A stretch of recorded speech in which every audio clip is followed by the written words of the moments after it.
अस्सलाम वालेकुम दोस्तों, एक बार फिर से मैं आपको अपने चैनल इन्फॉर्मेटिव टीवी में खुश आमदीद कहता हूँ। जैसा कि मैंने अपनी रिसेंटली लास्ट वीडियो में मैंने आपको बताया था कि एफपीएससी में रिसेंटली जॉब्स आई हैं और कंप्यूटर प्रोग्रामर की जॉब में मैंने आपको अप्लाई करके भी दिखाया था। ऐड नंबर 6 में डिफरेंट किस्म की वैकेंसीज थी एफपीएससी में। तो आज एक नई जॉब्स के बारे में मैं आपको बताऊँगा, वो कि इंस्पेक्टर की जॉब है। ठीक है, उसमें ये है कि इसको मैं अप्लाई करने का मेथड नहीं बताऊंगा, क्योंकि अप्लाई करने का मेथड सेम उसी तरह है जिस तरह मैंने कंप्यूटर प्रोग्रामर में अप्लाई किया था। पहले आपने चलान पे करना, उसके बाद आपने जो जो इन्फॉर्मेशन रिक्वायर्ड है वो आपने इंटर करते जाना है। तो इसमें यह है कि मैं आपको जॉब की कुछ डिटेल बताऊंगा और उसके टेस्ट और सिलेबस के बारे में कुछ आपको बताऊंगा। तो वीडियो को लास्ट तक देखें ताकि आपको इंस्पेक्टर की जॉब के बारे में हर किस्म का डाउट या हर किस्म की इंफॉर्मेशन आपको मिल जाए। तो सबसे पहले जॉब टाइटल है जो कि इंस्पेक्टर लीगल, उसके बाद उसका केस नंबर लिखा है, उसके बाद मिनिस्ट्री एंड डिपार्टमेंट यानी कि नारकोटिक्स कंट्रोल या एंटी नारकोटिक्स फोर्स। उसके पास ग्रेड है जिसमें 16 ग्रेड की ये जॉब है। उसके बाद टोटल सीट्स 17, जो कि एक अच्छी तादाद है। हर किसी को जो कि एलिजिबल है इसके लिए उसे अप्लाई करना चाहिए। उसके बाद है जॉब ड्यूटीज़, क्योंकि इसका जो मिनिस्ट्री डिपार्टमेंट ही एएनएफ यानी कि एंटी नारकोटिक्स फोर्स है, तो इसकी जो जॉब ड्यूटीज़ हैं वो सारी इसके इर्द गिर्द ही घूमती हैं, जिसमें उन्होंने कुछ डिटेल भी लिखी है कि एएनएफ केसेस के बारे में उसे पता होना चाहिए और उसे कोर्ट में जो है ना वो जो भी केस चल रहा है ड्रग्स के बारे में उसे वो उसके रिलेटेड उसकी जॉब है।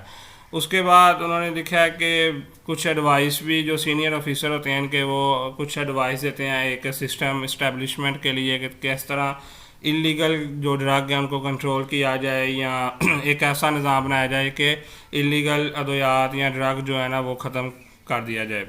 तो इस तरह और भी इसकी जॉब ड्यूटीज़ लिखी हैं, आप इन्हें पढ़ लीजिएगा।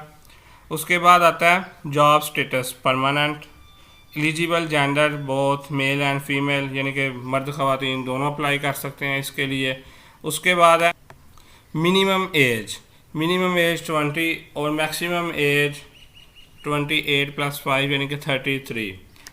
एज रिलैक्सेशन, जिसमें यह है कि 5 ईयर्स उन्होंने जो है ना वो रिलैक्सेशन दी है अगर एज हो जाती है ऊपर। क्वालिफ़िकेशन एक्सपीरियंस में उन्होंने लिखा है कि आपकी बैचलर डिग्री हो लॉ में या इसके रेलिवेंट को डिग्री में किसी भी यूनिवर्सिटी से जो कि एच से रिकॉग्नाइज्ड हो। डोमिसाइल में भी उन्होंने लिखा है कि पंजाब में कितनी है, मेरिट में सिंध में, उसके बाद खैबर पख्तूनख्वा और बलूचिस्तान में कितनी कितनी सीट्स हैं। उसके बाद बस यही डिटेल थी इंस्पेक्टर की। ठीक है, उसके बाद इसके अगर मैं बात करूं सिलेबस या टेस्ट के हवाले से, तो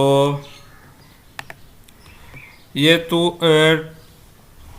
2018 में इसका जो सिलेबस है वो लिखा हुआ है। सबसे पहले तो जॉब का नाम लिखा है, उसके बाद क्वालिफ़िकेशन लिखी है जो कि मैंने आपको बता दिया पहले। उसके बाद है test specification. Similarly computer programmer की तरह जो पार्ट 1 है टेस्ट का वो इंग्लिश का जिसके 20 मार्क्स हैं और पार्ट 2 के प्रोफेशनल टेस्ट है जिसके 80 मार्क्स हैं। तो पार्ट 1 जो कि इंग्लिश का टेस्ट है उसमें क्या क्या है, ग्रामर यूजेज सेंटेंस स्ट्रक्चरिंग कुछ बेसिक चीज़ें इंग्लिश की। और पार्ट 2 में जो है ना वो कुछ प्रोफेशनल टेस्ट लिखे जिन्हें मैं एक एक करके डिस्कस करूँगा। Investigation chapter of criminal procedure code, तो पहला जो प्रोफेशनल टेस्ट में उन्होंने पॉइंट लिखा है वो है investigation chapter of criminal procedure of code, यानी जो लॉ पढ़ते हैं उन्हें बेहतर तरीके से पता है कि ये किस चैप्टर और किस बुक के चैप्टर की बात हो रही है। उसके बाद दूसरा जो पॉइंट है वो है बेसिक नॉलेज ऑफ कानून शहादत आर्डर 1984। ये कानून 1984 में लागू हुआ था, जिसमें जो कोर्ट में गवाही देते हैं उसके बारे में डिस्कस किया गया था कि एक औरत की गवाही मर्द की निस्बत हाफ है या कितने मर्द की गवाही जो है ना वो काबिल कबूल होगी। तो ये सारा कानून के बारे में बेसिक नॉलेज होना चाहिए। तो तीसरा जो पॉइंट है basic knowledge of Pakistan panel code. Panel code क्या होता है, इसमें किसी भी कंट्री के जो क्राइम या पनिशमेंट के लॉ है ना वो सारे आ जाते हैं पैनल कोड में। तो ये भी उन्होंने मेंशन किया कि इसका भी थोड़ा बेसिक नॉलेज होना चाहिए कैंडिडेट को। उसके बाद है basic knowledge of narcotics substance. तो इसमें यह है कि जितने भी आपके कंट्रीज़ में अद्वियात फ़रोख्त हो रही हैं या उनकी जो ख़रीदो फ़रोख्त हो रही है, तो उसके बारे में भी आपको पता होना चाहिए कि किस किस्म के जो ड्रग है ना वो आपके पूरे कंट्री में जो है ना वो फ़रोख्त हो रहे हैं। उसके बाद international convention and agreement on drug control. तो कैंडिडेट को ये भी पता होना चाहिए कि इंटरनेशनल लेवल पे किस तरह जो है ना वो ड्रग को कंट्रोल करने के लिए इकदाम किए जा रहे हैं, उसका भी नॉलेज होना चाहिए। Role of United Nation Organization for drug control. तो यूएन का जो रोल है ड्रग कंट्रोल में डिफरेंट कंट्रीज़ में, कैंडिडेट को उसका भी पता होना चाहिए। और लास्ट पे जो उन्होंने कह रहे हैं कि mandate of financial action task force, ये एक मनी लॉन्ड्रिंग को कंट्रोल करने के लिए अदारा है, FATF financial action task force. तो कैंडिडेट को इसका भी पता होना चाहिए कि किस तरह ये वर्क कर रहे हैं और किस तरह ये जो मनी लॉन्ड्रिंग अद्वियात पे या ड्रग पे हो रही है तो किस तरह उसकी रोकथाम के लिए ये अदारा काम कर रहा है। तो कैंडिडेट को इसका भी पता होना चाहिए। तो ये सारा सिलेबस के पॉइंट थे प्रोफेशनल टेस्ट में जो कि मैंने आपके साथ डिस्कस किए हैं। उसके बाद आपको मैंने जॉब की डिटेल भी बता दी है, सिलेबस टेस्ट वगैरह भी आपको बता दिया है। तो आप अप्लाई कर सकते हैं इजीली।